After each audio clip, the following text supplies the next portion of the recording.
Beginilah detik-detik ketika Menteri Pendidikan Dasar dan Menengah, Prof. Abdul Muti tiba di Sukolilo, Kabupaten Pati, pada Sabtu, 30 November tahun 2024 untuk memperingati Milad ke-112 Muhammadiyah.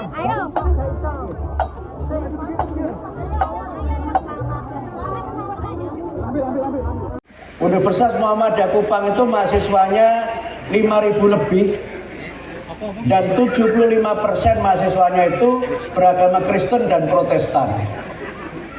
Sehingga sering Universitas Muhammadiyah Kupang itu yang singkatannya UMK itu plesetannya itu adalah Universitas Muhammadiyah Kristen. Karena 75% mahasiswanya beragama Kristen. Jadi kalau tadi ada nyanyi lagu Sang Surya, itu sebagiannya adalah paduan suara gereja yang nyanyi lagu Sang Surya karena mereka mahasiswa di Universitas Muhammadiyah Kupang. Kita sengaja memilih Kupang sebagai tuan rumah untuk milad dan tanwir dalam rangka kita membangun kesadaran bersama dan membangun semangat bahwa dakwah Muhammadiyah itu tidak hanya terbatas di kota-kota di Pulau Jawa, tapi juga sudah sampai di wilayah timur Indonesia yang justru mayoritas penduduknya beragama Kristen.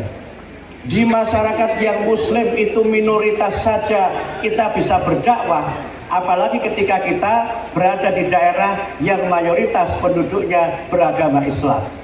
Sehingga kami ingin membangkitkan semangat warga Muhammadiyah untuk belajar dari para warga Muhammadiyah di Nusa Tenggara Timur, bagaimana mereka kelompok minoritas bisa memiliki amal usaha yang berkembang, amal usaha yang maju, dan nanti Pak Presiden dalam rangkaian pembukaan tanwir itu akan meletakkan pembangunan rumah sakit di Universitas Muhammadiyah Kupang.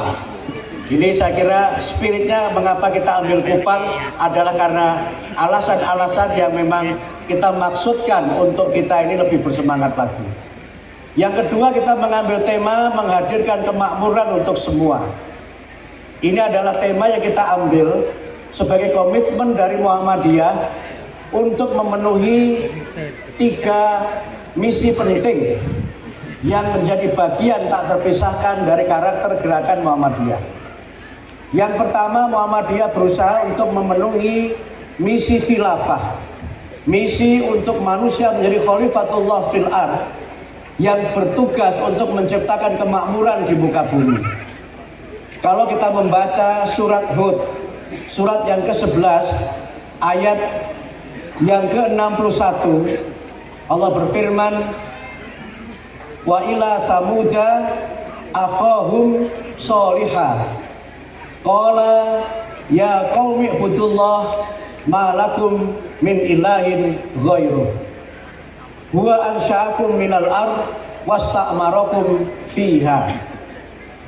Ayat ini berisi penjelasan tentang Allah yang mengutus Nabi Soleh kepada umatnya, yaitu kaum Samud. Penjelasan Al-Quran menarik. Wa ila samuda akhahum solihah. Saya sering menjelaskan ayat ini, sekarang pilkada sudah selesai jadi agak aman Pak Bupati. Pemimpin itu kalau kita baca Al-Quran itu selalu diangkat dari masyarakatnya sendiri. Pemimpin itu bukan orang yang drop-dropan, bukan orang yang asing, tapi orang yang memang menjadi bagian dari masyarakat itu. Sehingga Quran menyebut kaum Samud itu pemimpinnya adalah saudara mereka sendiri yang orang dari kaum Samud juga. Kenapa diangkat dari kaumnya sendiri? Supaya pemimpin itu paham betul seluk-beluk dari masyarakat yang dipimpinnya, supaya pemimpin itu tahu persis bagaimana kejiwaan masyarakat yang dipimpinnya, supaya pemimpin itu memang menjadi bagian tak terpisahkan dari masyarakat yang dipimpinnya. Karena itu maka banyak ayat yang menjelaskan bagaimana Allah itu mengutus Rasulnya dari bangsanya mereka. Misalnya kalau kita baca di dalam surah Jumu'ah itu disebutkan huwallazi ba'atsa fil ummiyina rasulan minhum yatlu alaihim ayati. Rasulan minhum, Allah tuh mengutus kepada masyarakat yang buta aksara, masyarakat yang tidak cerdas, yang pendidikannya rendah, Rasul yang dari kalangan mereka sendiri. Bahkan terkait dengan bahasa, Allah juga mengutus Rasulnya itu bilisani qaumihi, dengan bahasa kaumnya. Maknanya ayat ini sekali lagi menegaskan, pemimpin itu tidak boleh berjarak dengan masyarakat yang dipimpinnya. Dia harus menjadi bagian tak terpisahkan dari masyarakatnya, harus merasakan suka duka masyarakatnya. Tidak boleh pemimpin itu enak-enak kemudian rakyatnya menderita. Inilah pesan penting Al-Quran yang menurut saya menjadi perhatian kita semua, termasuk perhatian dari Abdul Mukti yang sekarang menjadi Menteri Pendidikan Dasar dan Menengah. Karena itu terima kasih Mas Lukman, saya tidak ceramah di gedung ber-AC. Karena memang saya lihat tampaknya nggak ada sekolahnya, ada AC-nya nggak ada. Tapi ini insya Allah matahari sehat yang membuat kita senantiasa sehat.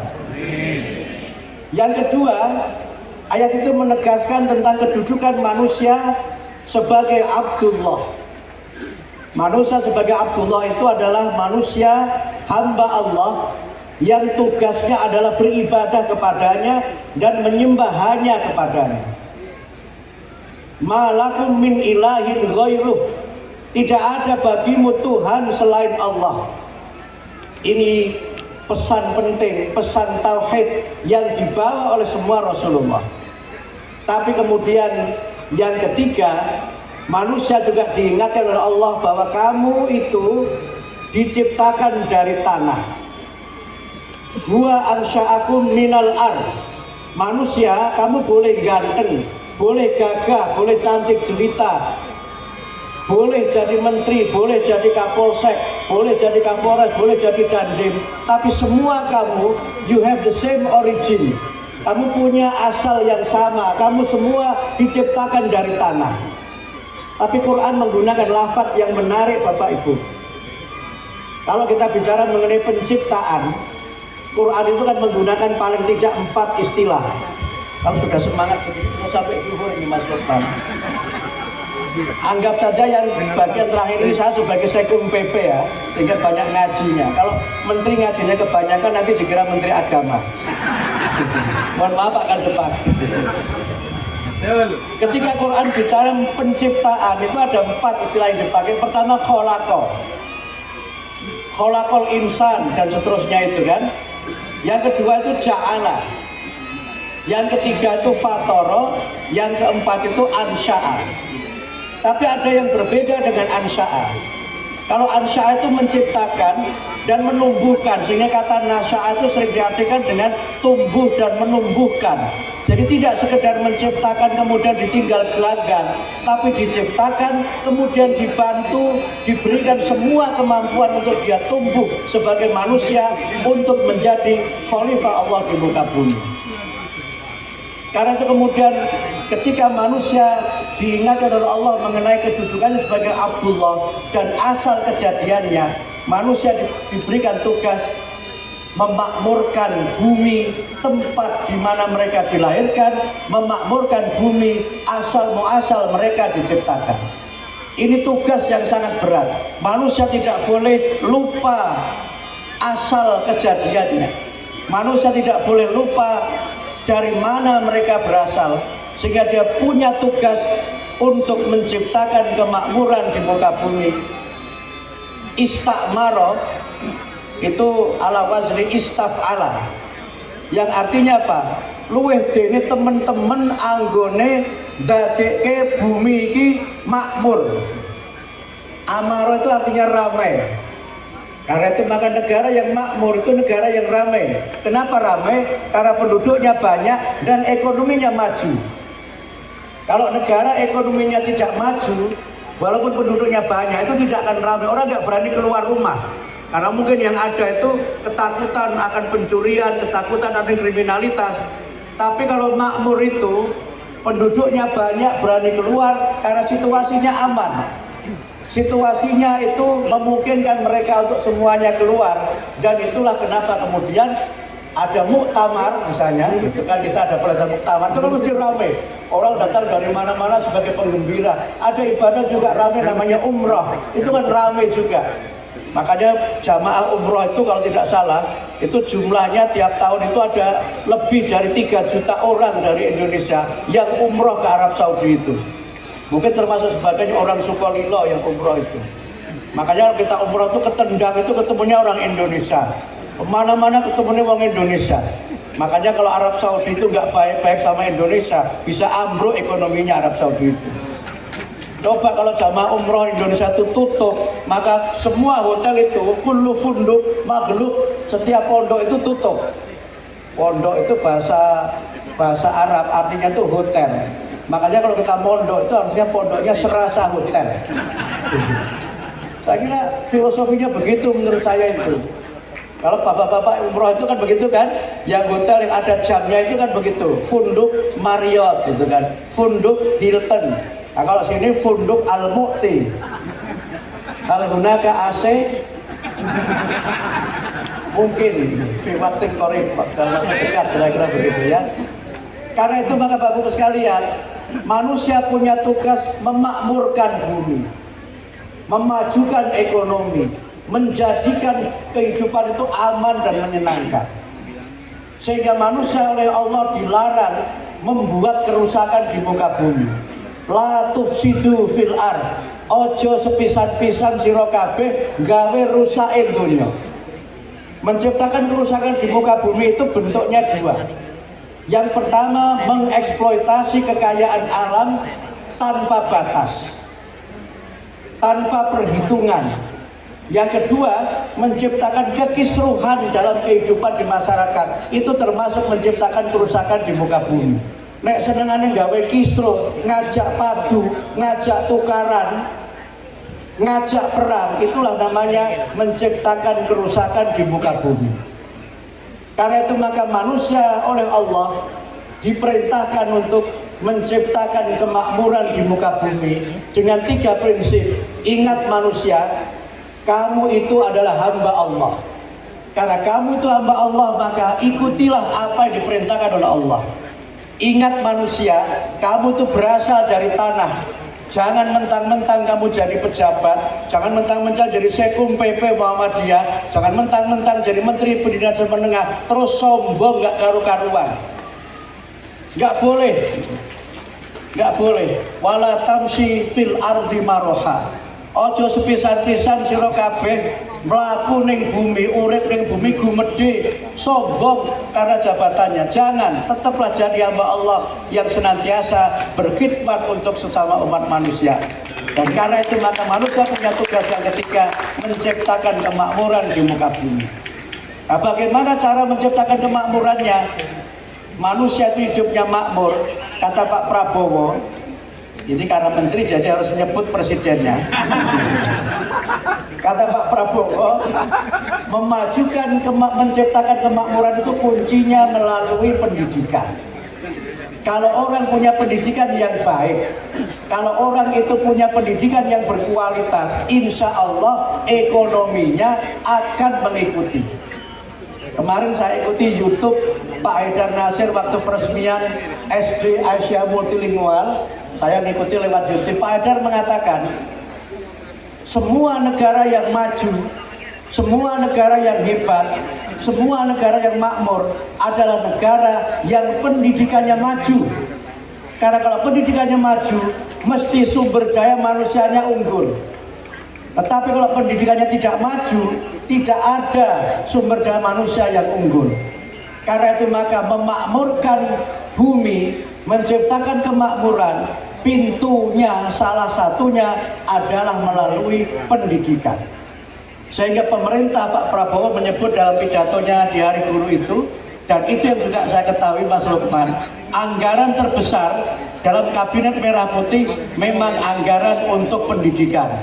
Jadi anggaran yang di kami ini luar biasa banyak Mas Edi, luar biasa banyak, walaupun tidak yang terbanyak karena masih banyak anggaran di pendidikan tinggi. Tapi saya sempat bercanda dengan Prof. Satrio, nggak apa-apa Prof. Satrio lebih tinggi kan Prof. Satrio ngurusi kakak-kakaknya anak-anak murid. Kami ngurusi anak sekolah, Prof. Satrio ngurusi anak-anak yang sedang kuliah. Nggak apa-apa kakaknya dapat lebih banyak daripada adiknya, nggak apa-apa. Walaupun kemudian Prof. Satrio menyampaikan ke saya, iya Mas Muti saya dapat lebih banyak, tapi kan saya bagi semua. Karena dana yang di Prof. Satrio itu adalah untuk tunjangan dosen, termasuk tunjangan profesor, kemudian tunjangan untuk KIP, Kartu Indonesia Pintar dan lain-lain gitu. Walaupun setelah jadi menteri, ternyata tunjangan profesor saya diputus Mas Edi. Jadi sekarang saya nggak dapat lagi tunjangan profesor, tapi katanya saya dapat namanya dana operasional menteri, namanya DOM. Tak tanya sekretaris saya, Mbak, DOM-nya berapa? Disebutkan angkanya, alhamdulillah lebih banyak daripada tunjangan profesor. Katanya kalau pengen jadi menteri jadi profesor dulu. Nah, karena itu sekalian, ini kuncinya. Yang kedua, dengan sumber daya manusia yang unggul, kekayaan alam yang kita miliki ini akan bisa kita kelola dan mendatangkan kesejahteraan yang sebesar-besarnya. Indonesia ini negara kekayaannya luar biasa. Bapak Ibu, mohon maaf sekedar cerita dan mungkin ini untuk motivasi. Sampai sekarang ini saya baru berkunjung ke 54 negara di dunia. Kata nih Bu, kata nih. Jenengan tepuk-tepuk istri saya yang sedih. Karena apa? Itu menunjukkan istri saya sering saya tinggal pergi. Tapi poinnya apa?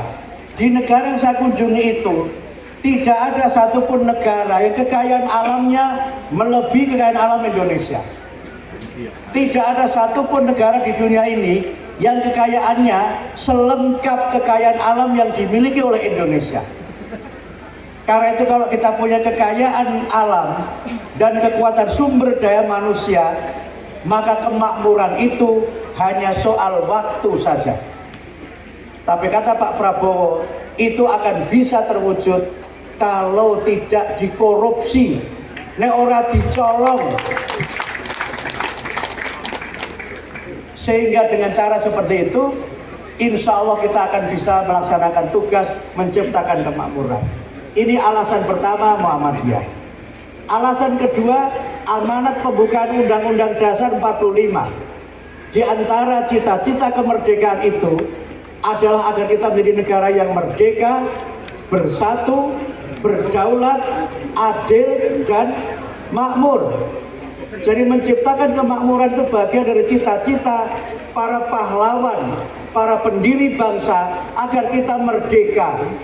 Sudah, bersatu insya Allah juga sudah, berdaulat juga insya Allah sudah, adil sedang diperjuangkan, makmur sedang diperjuangkan.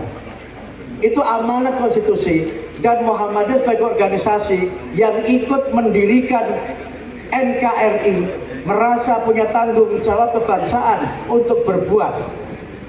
Dan yang ketiga, yang terakhir adalah melaksanakan amanat Muktamar Muhammadiyah.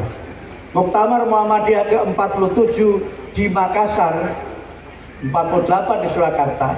Muktamar Muhammadiyah Makassar itu mengamanatkan agar Muhammadiyah memperkuat gerakan dakwahnya selain pendidikan dan kesehatan adalah gerakan dakwah dalam bidang ekonomi. Karena itu sekarang mulai banyak, selain ada amal usaha Muhammadiyah yang non-profit, juga mulai banyak badan usaha milik Muhammadiyah yang itu memang for profit, yang memang itu diniatkan untuk bisnis Muhammadiyah. Sekarang mulai banyak berdiri hotel-hotel Muhammadiyah. Di Klaten ada Hotel Aisyah, mudah-mudahan nanti di Pati ada Hotel Aisyah. Bojonegoro punya 3 pom bensin. Kemudian mana lagi? Jadi sekarang mulai kita perkuat dakwah di bidang ekonomi yang dengan cara itu Muhammadiyah bisa menghadirkan kemakmuran untuk semua. Saya kira demikian dapat kami sampaikan, mudah-mudahan bermanfaat. Mohon maaf atas segala kekurangan, kekhilafan, dan tutur kata yang tidak berkenan. Nasrum minallah wa fathun qarib wa basyiril mu'minin. Wassalamualaikum warahmatullahi wabarakatuh.